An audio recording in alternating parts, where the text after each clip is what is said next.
In a previous video, I talked about the importance of the PF interval and the benefits of acting within this critical window.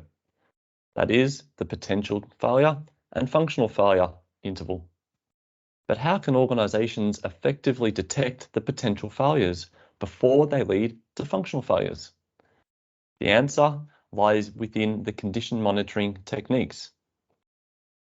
Condition monitoring involves continuous or periodic monitoring of an asset's operating conditions and the performance parameters. If you analyse this data, you can identify deviations from normal behaviour, which could indicate potential failures within this PF interval.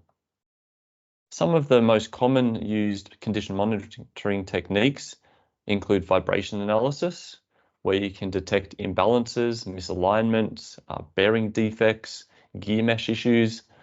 This uses accelerometers or vibration sensors to measure the vibration levels.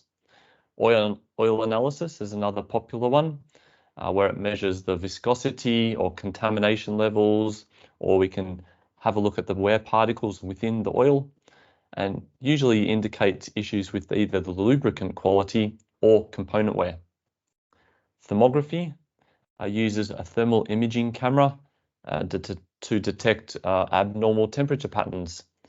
It identifies hot spots, insulation defects, or electrical issues, and it's a much safer way also to detect some of these electrical problems. Ultrasonic testing uses ultrasonic waves to detect leaks, bearing defects, electrical discharges. It's good for monitoring hard to reach or enclosed components. Selecting the right condition monitoring technique depends on factors like asset criticality, operating conditions or operating context, and the potential failure modes.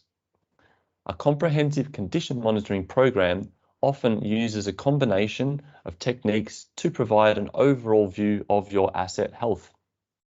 But you need to make sure that you use condition monitoring in the right way. So fitting sensors in the right place. I've seen a lot of examples in the past where sensors are in all sorts of positions, or maybe there's far too many and you're getting inconsistent or wrong information from them. So you need to use skilled analysts as well to interpret this information and identify the trends. It's one thing to look at a pattern and see something. It's another one to identify and understand what's actually happening. Early detection is the key to the PF interval though.